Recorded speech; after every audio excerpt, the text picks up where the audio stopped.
SKK Migas Petrochina International Jabung Ltd sukses menyelenggarakan web seminar atau webinar series. Webinar dibuka langsung oleh Kepala SKK Migas Sumbaksel Adianto Agus Handoyo. Dan pemirsa, informasi ini menutup perjumpaan kita pada siang hari ini. Mari bersama kita memutus rantai penyebaran virus corona di Provinsi Jambi dengan tetap berada di rumah dan manfaatkan waktu Anda di rumah bersama sajian informasi JEK TV. Jangan lewatkan program Detik Jambi pada pukul 4:30 sore. Saya Septinita undur diri, selamat siang dan sampai jumpa. JEK TV, inspirasi kita.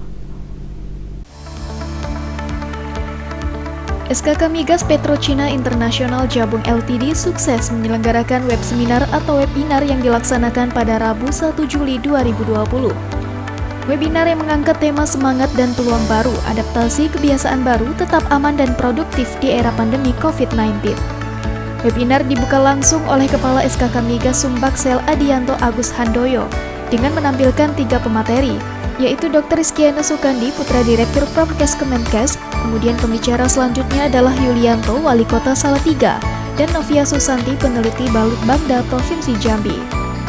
Ketiga pemateri tersebut pada dasarnya menyampaikan materi tentang penerapan protokol kesehatan sebagai adaptasi kebiasaan baru sebagai upaya penanganan penyebaran virus corona.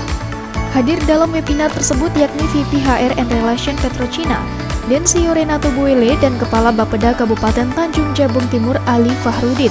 Webinar yang dipandu oleh Eza Oktavia Utami berlangsung selama 3 jam dengan moderator Sakri Sapatmaja dan Banu Subagio.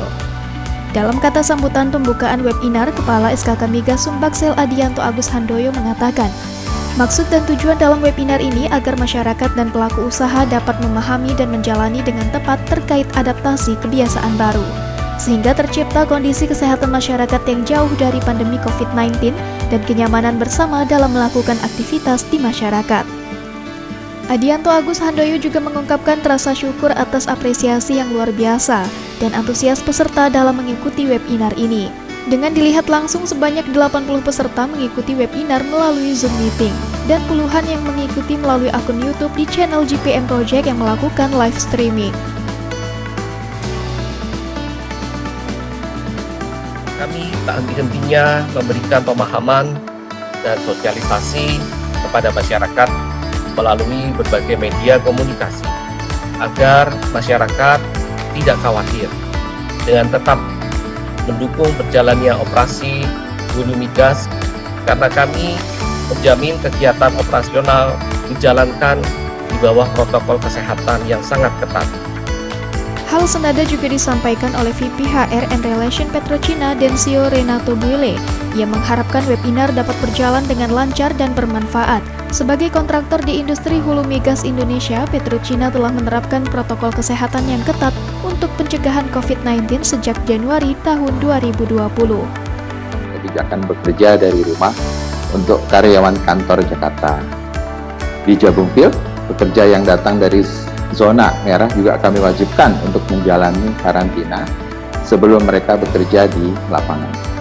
Selain itu, kami mengurangi jumlah pekerja yang berada di lapangan dalam satu waktu. Kami juga secara rutin membersihkan seluruh area kerja dengan cairan disinfektan. Sementara Kepala Bapeda Kabupaten Tanjung Jabung Timur Ali Fahrudin mengatakan, Tanjung Jabung Timur telah melakukan langkah nyata untuk mencegah wabah virus corona.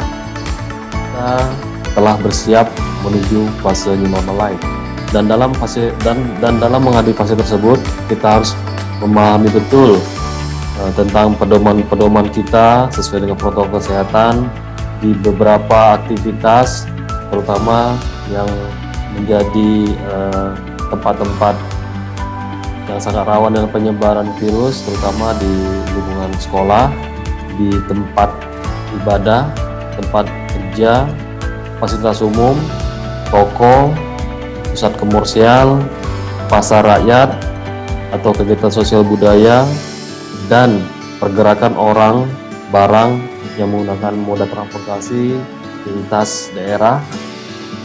Dalam webinar tersebut, beberapa poin penting dirumuskan, di antaranya: pertama, COVID-19 sudah ditetapkan oleh WHO sebagai wabah global yang menyebar melalui kontak fisik antara manusia. Kedua, COVID-19 akan terus menjadi ancaman tanpa adanya perubahan perilaku yang signifikan. Ketiga, inti dari kebiasaan baru yang harus dibiasakan adalah memakai masker, rajin mencuci tangan pakai sabun selama 20 detik, menjaga jarak sekira 1 meter bila bertemu langsung atau physical distancing. Keempat, upaya pencegahan COVID-19 dengan penerapan kebiasaan baru dapat dilakukan dalam tingkatan individu dan masyarakat.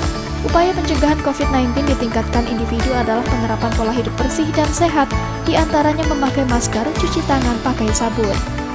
Kelima, protokol kesehatan yang diadaptasikan sebagai pola kebiasaan baru dapat disusun dengan mengadopsi protokol kesehatan yang telah ditetapkan oleh pemerintah dan dikembangkan menjadi adaptasi kebiasaan baru serta praktik baik yang sudah diterapkan dan berjalan dengan efektif di daerah lain. Keenam, upaya pencegahan COVID-19 di tingkatan masyarakat perlu didorong melalui regulasi yang ditetapkan oleh pemerintah daerah. Ketujuh, selain mempersiapkan protokol kesehatan sebagai pola kebiasaan baru, upaya penguatan sektor kesehatan juga perlu dilakukan dengan memperkuat kapasitas pelayanan kesehatan. Dan terakhir, pemerintah Kabupaten Tanjung Jabung Timur saat ini tengah menyusun peraturan bupati berkaitan dengan protokol kesehatan sebagai kebiasaan baru untuk tatanan masyarakat Kabupaten Tanjung Jabung Timur. Tim Liputan JEK TV melaporkan.